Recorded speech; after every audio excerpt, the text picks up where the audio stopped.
Pemirsa yang budiman dimanapun berada, baik yang datang secara offline maupun online, jumpa kembali pada kesempatan perbincangan kali ini masih dalam bedah buku Madinah yang Haram. Selamat sore Pak Lutfi. Selamat sore Pak Yebowo. Sehat ya? Sehat walafiat. Sambil ungkang-ungkang. Kita lanjutkan perbincangan yang kemarin Pak Lutfi. Ya. Kemarin kita telah sedikit berbincang tentang pergeseran konsep ummah maupun pergeseran sedikit dari makna haram di masa Khulafaur Rasyidin.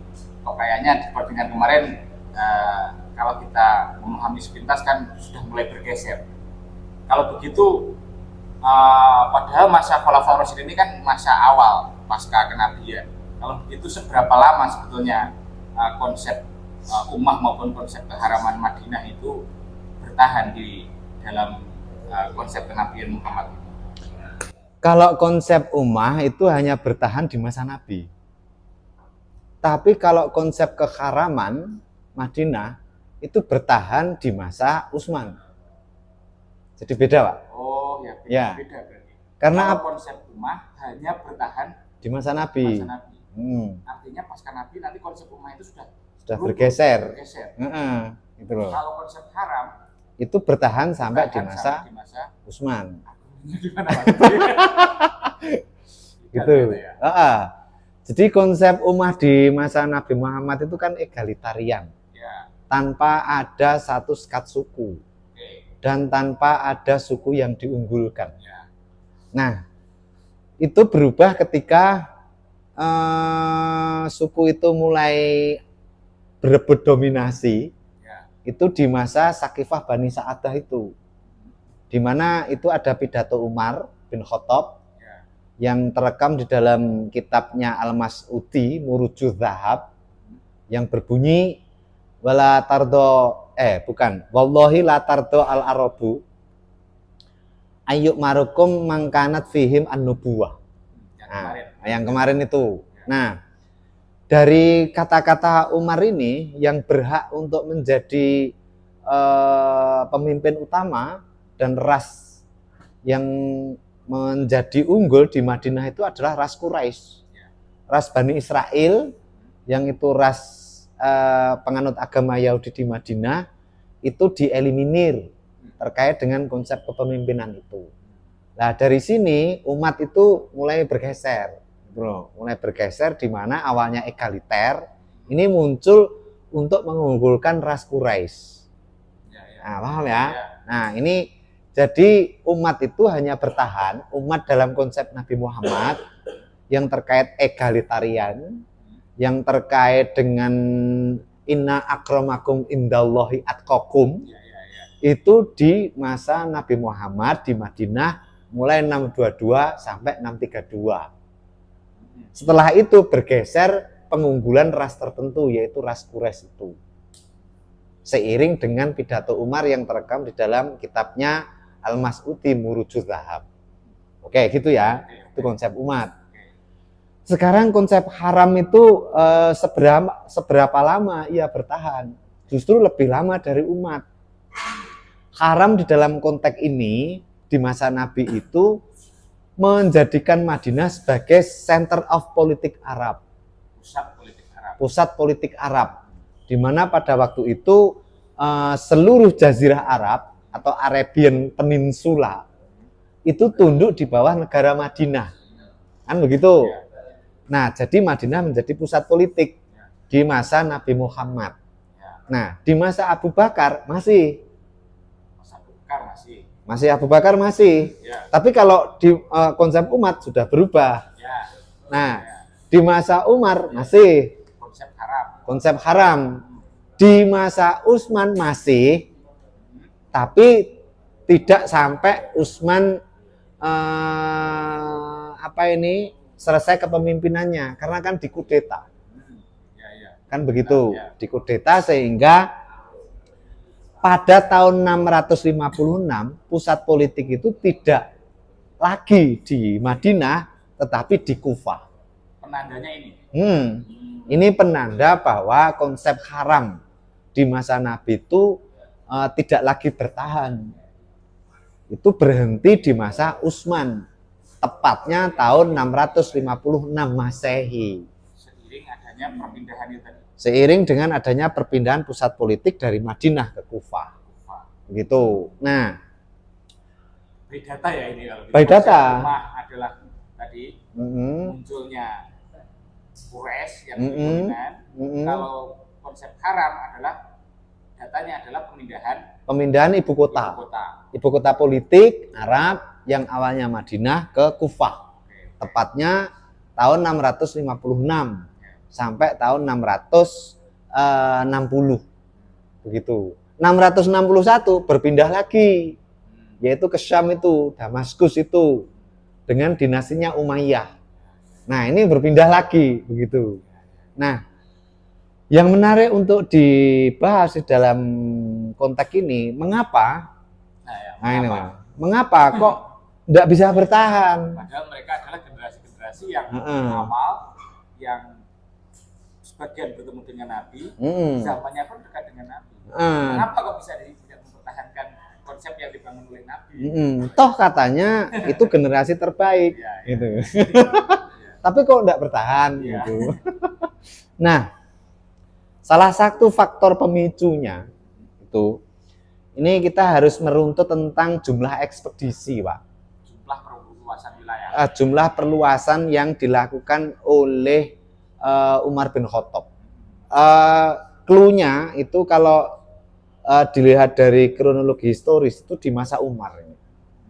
Gimana itu, Pak? Nah, di masa Abu Bakar itu kan hanya menaklukkan Mesir, lalu kemudian Syam, Mesir, lalu kemudian Kufah. Basrah belum takluk.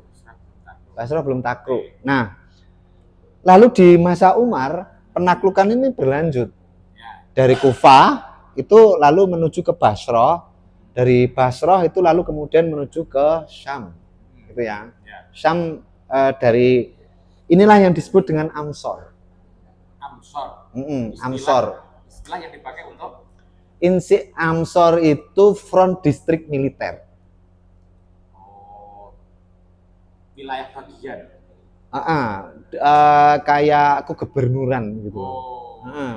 Jadi ke wilayah kegubernuran ada Mesir, ya, ada Syam, ada Basrah, ada Kufah, ada Madinah, ada Mekah. Di masing-masing ini ada pemimpinnya. Di masing-masing ini ada pemimpinnya. Namanya Amsor. Ini. Amsor itu kayak distrik militer atau front militer, begitu. Nah, di masa Umar, gitu loh. Di masa Umar, Umar bin Khattab ini memberi kebijakan. Ini loh yang menjadi clue itu. Kebijakannya itu masing-masing Amsor itu berhak untuk memperluas wilayahnya masing-masing. Gitu. Berikan keluasan ya. Berikan keluasan tanpa harus minta izin ke negara pusat. Madinah. Gitu. Nah, akibatnya Mesir ini kan bisa diperluas. Mekah enggak bisa ini karena Yaman sudah yang memperluas Amsor-Amsor itu. Tepatnya yang bisa memperluas itu hanya 3 Amsor. Mesir, Syam, sama Kufah. Kufah itu menaklukkan Basrah, lalu ke timur. Di masa Utsman itu bahkan sampai ke wilayah Afghanistan. Nah, begitu ya. Lalu kemudian Mesir ini sampai ke wilayah Afrika sebagian, gitu loh. Lalu kemudian Syam itu sampai ke wilayah Antioch. Antioch itu wilayah yang pada waktu itu kecamatannya Bizantium. Jadi Bizantium itu pusatnya di Turki itu, yang disebut dengan Bizantium Timur, itu punya kecamatan yang namanya Antioch, Anatoli, dan seterusnya itu. Nah, ini ditaklukkan oleh Syam. Nah, ini kan. Artinya lebih jauh, lebih luas lagi ya. Lebih luas lagi. Wilayah yang seharusnya ke negara atau wilayah sebelah, malah justru bisa diperluas oleh Amsor ini. Begitu Amsor ini. Nah, pasukan-pasukan yang ada di Madinah ini kan dikerahkan ke sana semua. Untuk dipinjam dalam konteks memperluas wilayah itu. Jadi Madinah sepi. Madinah sepi. Heeh. Pasukannya diambil untuk ini ya, untuk ekspansi. Ekspansi itu gitu loh. Madinah sepi, yang ada hanya kekhalifahan sebagai satu administrasi. Kan begitu ini. Apalagi 3 Amsor ini punya kebijakan untuk memperluas wilayahnya tanpa minta izin ke pusat. Oke kan? Akhirnya Kufah luas sekali. Lalu Syam luas sekali. Mesir sampai Afrika kan luas sekali. Nah, kan begitu. Karena saking luasnya itu, maka kemudian kan waktu itu ada kebijakan. Masing-masing Amsor itu harus menyetorkan hasil taklukannya sekaligus pajak per masing-masing Amsor itu ke negara pusat, yaitu ke Madinah. Kendati perluasannya tidak harus izin, tapi kalau dapat bagian dari hasil ekspansi itu, store ke pusat. Store ke pusat, istilahnya manajemen keuangan satu pintu. Ya, manajemen keuangan satu pintu. Begitulah. Nah, akhirnya Madinah banjir upeti sama banjir budak. Oh, iya. Nah, gitu kan? Paham. Karena luas wilayah, taklukannya luas, maka upetinya banyak. Banyak sekali. Nah, begitu. Digambarkan di antara misalnya saking kayanya Madinah pada waktu itu yang namanya Sayyidatul Mukminin, para Sayyidatul Mukminin. Sayyidatul Mukminin itu untuk menyebut para istri-istri Nabi. Itu mendapatkan gaji per bulan itu tinggi, Pak. Ada yang menyebut satu riwayat gaji khalifah pada waktu itu 4.000 dirham. Ya. Nah, gaji Sayyidatul Mukminin ini per bulan, gitu, istri-istri Nabi ini sampai 6.000. Nah, ini data ini saya dapatkan dari bukunya Harry Moon, The Holy City of Medina, gitu. Nah, dari ini lalu kemudian di pasar Madinah itu juga terjadi yang namanya banjir budak. Di pasar Madinah. Pasar Madinah. Selain banjir budak. Karena apa, Pak? Karena begini, Pak. Budak itu logikanya itu adalah manusia-manusia yang ditaklukkan karena perang. Ya. Itu. Jadi kalau tidak ada perang ya tidak ada budak. Nah, sekarang itu tidak ada perang. Harusnya tidak ada budak, ya, gitu. Kan ada yang namanya nation state, batas wilayah itu. Jadi tidak boleh ke sana, tidak boleh ke sana karena. Nah, di waktu itu boleh. Nah, wilayah yang ditaklukkan itu jika penaklukannya itu lewat perang, maka kemudian wanita dan laki-laki yang tunduk itu maka bisa diperbudak. Ya. Nah, kan begitu. Makanya pasar Madinah banjir budak. Lalu banjir upeti. Nah, setelah banjir upeti dan banjir budak, muncullah isu. Gitu loh. Isu terkait apa? Isu terkait tentang cara Utsman memanage kekayaan itu, yang isunya itu hanya terdistribusi kepada kaum sukunya saja, yaitu Baninya Utsman, gitu. Isunya begitu. Nah, isu ini berkembang cepat, gitu loh. Ya maklum pada waktu itu komunikasi politik antara Amsor ini tidak lancar, Pak. Karena waktu itu belum ada televisi, belum ada telepon, belum ada WA group, ya kan? Belum ada Android. Ya, jadi artinya mau telepati mungkin telepatinya juga salah paham. Begitu. Akibatnya ketika terjadi isu yang kelihatan buruk, maka penyebarannya cepat. Desas-desusnya berkembang cepat. Desas-desus berkembang cepat. Dari situlah muncul yang namanya gerombolan pemberontakan 3 penjuru. Oh, terhadap kepemimpinan khalifah ini. Terhadap pemimpinan Khalifah Utsman. Muncullah gerombolan pemberontak dari Kufah, dari Basrah, dari Mesir. Yang dipimpin oleh Amsor-Amsor tadi. Yang dipimpin oleh Amsor-Amsor ini. Ini pemberontakannya para Amsor dan orang-orangnya para Qurra. Para Qurra itu disebut Qurra itu pengajar-pengajar Quran. Nah, begitu. Qurra itu untuk menyebut para pengajar-pengajar Quran.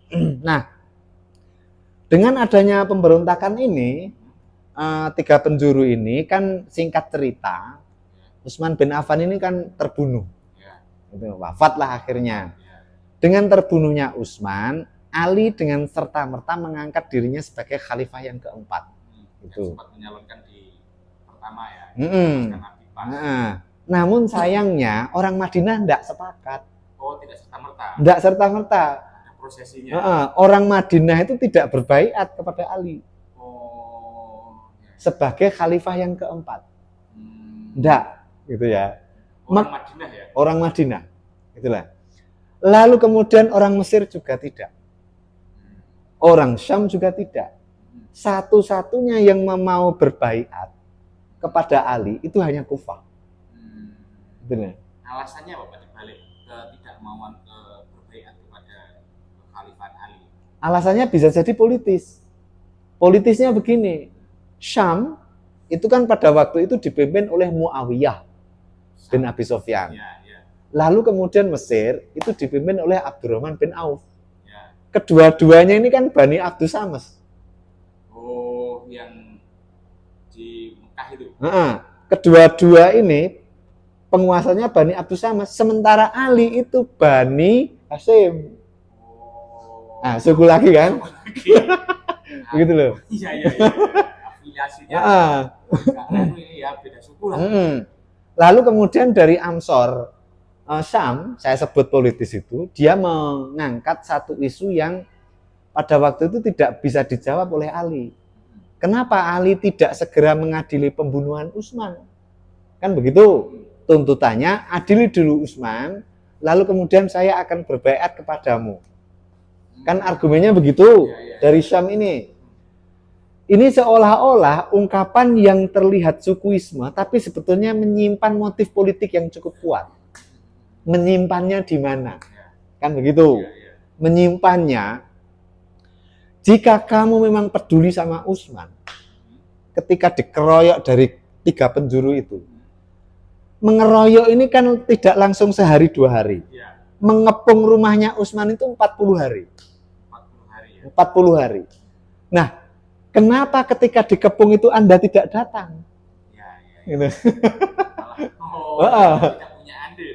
Anda tidak punya tidak datang untuk melindungi suku Anda. Kalau ada kesempatan datang sebetulnya ada ya? Ada loh, 40 hari itu waktu yang cukup lebih ya, untuk mengirim pasukan dari Syam ke Madinah. Tapi kenapa Anda tidak lakukan? Kalau Anda ini peduli sama Utsman.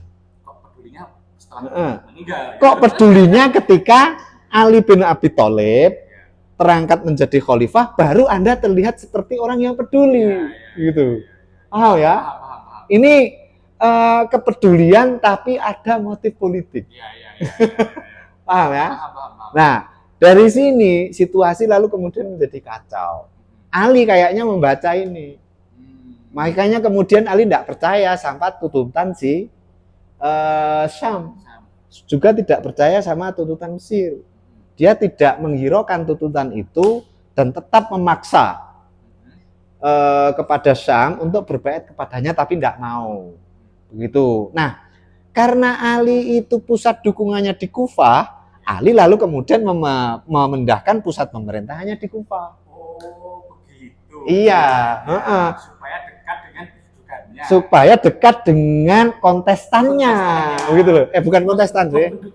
Pendukung-pendukungnya, begitu loh. Gitu. Dekat dengan pendukung-pendukungnya. Karena di Madinah tidak ada yang mendukungnya. Gitu loh. Nah, setelah pindah ke Kufah, perpindahan dari Madinah ke Kufah inilah yang saya sebut keharaman Madinah masa Nabi itu tidak bisa dipertahankan.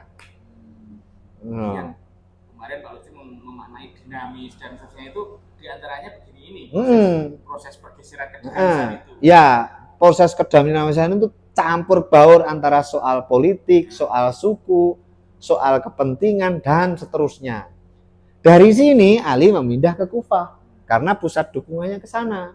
Nah, karena pusat dukungannya ke sana, Ali memindah ke sana, maka keharaman Madinah yang pengertiannya itu pusat politik, ini kan berarti pusat politik berubah ke Kufah.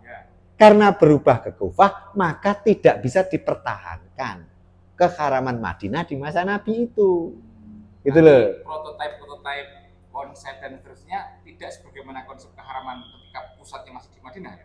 Iya, nanti juga berubah gitu loh. Ada pergeseran juga. Seiring penceritanya. Gitu loh. Kemarin ya, narasi itu selalu diusung dan dimenangkan oleh si pemenang. Si pemenang, begitu. Nah, berpindah ke Kufah, lalu kemudian terjadi perkelahian di antara kelompok Syam dan kelompok Ali. Lalu Ali juga menghadapi kelompok Khawarij yang itu ada di Nahawan. Nahawan itu sebelah timurnya Kufah. Lalu kemudian Ali juga menghadapi kelompok Mekah, karena Mekah pun juga belum berbaiat. Begitu.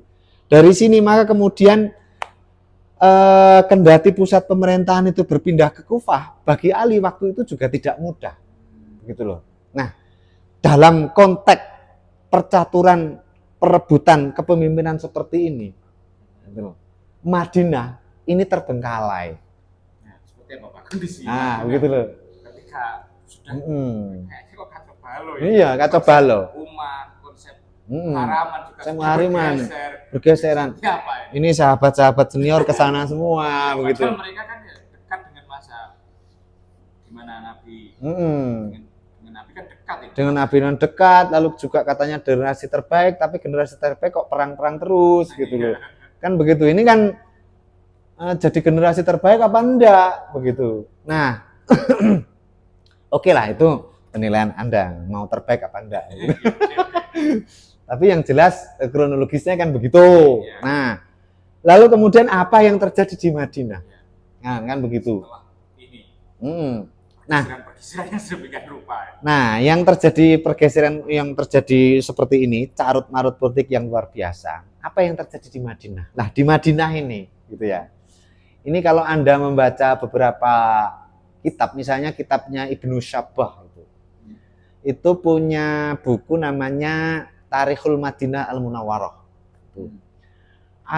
Anda juga bisa membaca misalnya Samhudi, Wafaul Wafa bi Akhbari Daril Mustafa di jilid yang kedua. Itu. Nah, di Madinah pra-Islam ini, itu kan sudah ada yang namanya masjid. Berarti istilah masjid itu sebutan yang dipakai sebelum Islam. Sebelum Islam. Namanya juga masjid. Ya, nah, mayoritas orang Madinah sebelum kehadiran Nabi Muhammad itu kan Yahudi. Jadi Yahudi itu untuk menyebut tempat ibadahnya juga masjid. Begitu berarti? Iya. Ada datanya ya? Ada. Perspektif saya kan masjid itu hari ini kan spesifik tempat beribadah bagi orang yang Muslim. Nah, ini. Datanya di mana? Ya. Saya sebut tadi kitab Ibnu Syabah Tarikhul Madinah Al-Munawwarah. Itu bisa dicek, kalau nggak saya ingat di jilid 1, kalau nggak jilid 2. Kok antara 2? Ini kitab ini 4 jilid. Nah, di jilid 1 sama 2 itu bisa dicek di sana. Ada sekitar 10 masjid yang ada di Madinah. Di Madinah pra-Islam. Nah, di masa Nabi kan muncul masjid-masjid baru. Ada Quba, ada Nabawi, ada Masyrabatul Masyrabatul itu ada juga Fatah. Gitu ya. Jadi tiga masjid yang muncul di masa Nabi ini. Nah, ketika Madinah tidak lagi menjadi pusat politik, masjid-masjid ini menjadi tempat khalaqah. Tempat perkumpulan-perkumpulan, begitu sahabat-sahabat yang tidak ikut perang-perang kesana-kesana. Ini kan perangnya antara Quraisy ini. Ya, Ali pun juga Quraisy. Ali juga Quraisy tapi dari Bani Hashim. Ya. Dari Bani Hashim. Lalu Syam itu juga Quraisy tadi dari Abdus Syams. Nah, ini tempat para orang-orang Ansor. Ya kan? Orang-orang yang dahulu menolong Nabi itu loh. Para Ansor, lalu kemudian sebagian Quraisy yang memang mereka bukan angkatan perang, seperti Ibrahim As-Son'ani, seperti misalnya Zihabuddin Az-Zuhri, seperti misalnya siapa ini, Anas bin Malik, ya kan? Ini kan di sini nih, di Madinah ini. Dia tidak ikut dalam kancah ini. Tidak ikut ekspansi. Mereka mendirikan halakoh ini. Pasca perpindahan ini? Pasca Ali memindah ibu kota di Kufah. Halakoh ini berarti muncul pasca perpindahan ini ya, ibu kota ya? Nah, ini halakoh. Nah, dalam konteks muncul halakoh ini yang menjadi center of halakoh. Pusat halakoh. Markazul halakoh itu Masjid Nabawi. Nah, di sini ada yang namanya siapa itu? Ada Zubair itu, bukan Zubair bin Awam ya. Ada Ibrahim As-Son'ani, ada Aban bin Affan, ada yang namanya kakaknya Abdullah bin Zubair. Saya lupa namanya, tapi namanya juga ada Zubairnya. Tapi bukan Zubair bin Awam, karena Zubair bin Awam itu militer. Nah, itu di Masjid Nabawi, di Masjid Fatah, di Masjid Masyarabatul di Masjid Musola. Masjid Musola ada namanya. Masjid tapi namanya musola. Masjid Musola. Begitu. Itu di sini mereka mendirikan musola itu nama masjid ya. Nama masjid. Ini loh ya. Dalam konteks. Nah, mereka membuat halakoh di sini. Halakoh itu diantaranya mendiskusikan, ya, mendiskusikan terkait dengan periwayatan Nabi ketika masih hidup yang ada di dalam memori mereka. Gitu ya. Nah, di antara kitab yang bertahan di waktu itu, yang karya itu sampai kepada kita hari ini, itu adalah kitab Al-Muwatta itu. Anas bin Malik. Nah, ada juga kitab yang tidak bertahan, dibakar. Tidak bertahan itu artinya tidak sampai ke kita. Itu karyanya Aban bin Utsman. Aban ini adalah putra dari Utsman bin Affan. Itu tidak sampai kepada kita. Dibakar pada waktu itu. Ada lagi karya Ibrahim As-Son'ani. Itu juga tidak sampai kepada kita. Mengapa? Begitu. Karena dua karya ini yang ditulis oleh Aban sama yang ditulis oleh Ibrahim As-Son'ani ini menurut gitu kan? Menurut cerita dari Saint Anthony. Saint Anthony itu punya buku namanya Muhammad and the Empire of Islam gitu. Katanya dalam buku ini itu karya Aban sama Ibrahim Son'ani ini dibakar karena terlalu memuja Ansor. Gitu. Ada lagi itu yang di halakoh itu. Ada lagi enggak judul yang ditulis The Rise of Historical Writing yang ditulis oleh siapa itu ya? Yang ditulis oleh Abdud-Duri. Nah, Abdud-Duri itu karya kompilasi 3 penulis. Yang saya ingat Abdud-Duri itu karena namanya paling atas, yang 2 saya nggak ingat. Ini Abdud-Duri itu. Abdud-Duri juga mengkisahkan terkait dengan 2 karya itu. Yaitu karya Ibrahim As-Son'ani sama karya Aban bin Utsman. Mengapa tidak sampai kepada kita? Karena karya-karya itu terlalu memuja Ansor. Nah, dari sini bisa kita ketahui semangat rasisnya masih ada. Ya kan? Karya itu bahkan dipandang siapa yang menceritakan atau siapa yang kontributor begitu. Jadi karya itu terkait dengan penguasa yang ada. Kalau penguasa itu dari Quraisy, maka kalau tidak memuja Quraisy, karya itu tidak akan selamat. Gitu. Yo, kayak dulu di Indonesia kan ada kan karya-karya yang tidak boleh terbit karena dianggap mengganggu penguasa. Misalnya buku PKI, misalnya majalahnya Gunawan Muhammad itu untuk menyebut. Jadi ilmu terkait dengan kekuasaan itu benar. Nah, begitulah. Nah, lalu kemudian ini berlanjut ini. Anas bin Malik ini karya-karyanya diceritakan, disebut-sebut, dikaji, diunggulkan. Mengapa? Karena dia adalah anak angkat Nabi. Nah, begitu. Anas bin Malik. Nah, begitu. Setelah itu muncul yang namanya kelompok Sab'atu Fuqaha'il Madinah. 7 ahli fikih Madinah. Tuh. Nah, ini putra-putra sahabat. Oh. Ada Sulaiman bin Yasar, ada Kharijah bin Zaid, ada 7 lah. Yang ini putra-putra sahabat. Nah, dari putra-putra sahabat ini karya yang paling dominan di waktu itu, seingat saya adalah karya Anas bin Malik ini. Karena Anas bin Malik ini satu rumah dengan Nabi. Gitu. Malik bin Anas, Pak, Anas bin Malik. Anas bin Malik itu kan putranya, Malik bin Anas ini kan putranya Anas bin Malik. Anas bin Malik ini orang yang diangkat Nabi Muhammad menjadi anak angkatnya ketika Nabi Muhammad hijrah di Madinah. Nah, Malik bin Anas karena putra Anas bin Malik, ini jangan jumbo ya.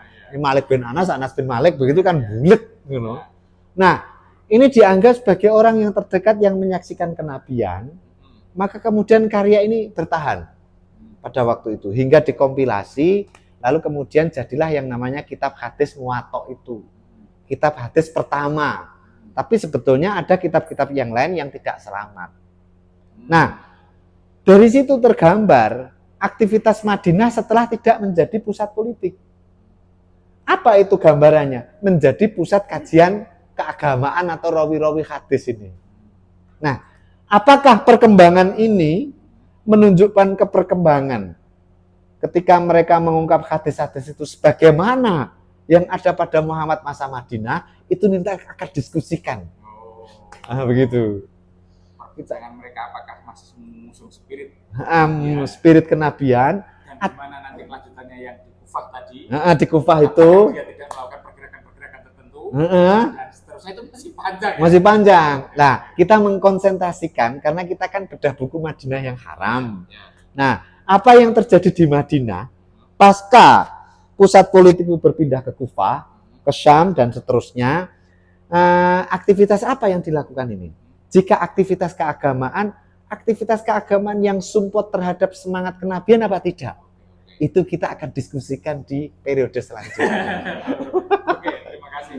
Begitu. Jadi hari ini kita konsentrasi pada pergeseran, pergeseran konsep haram dan nanti efek-efeknya seperti apa tadi sudah disinggung. Lanjutannya seperti apa?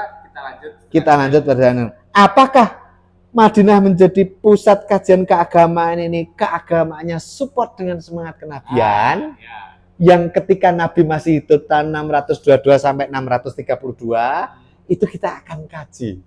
Kita bedah di pertemuan yang akan datang. Sehingga spirit kenabian itu benar ketangkap sampai pada pasca itu atau mencelek.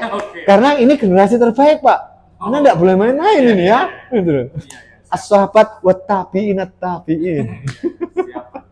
Oke, saya kira demikian pemirsa. Ada kurang lebihnya mohon maaf. Bisa komen, like dan subscribe. Sampai jumpa di edisi berikutnya dengan detail-detail pergeseran dan cerita-cerita detail yang lebih menarik. Terima kasih Pak Lutfi, selamat. Terima kasih Pak Yai. Sampai jumpa.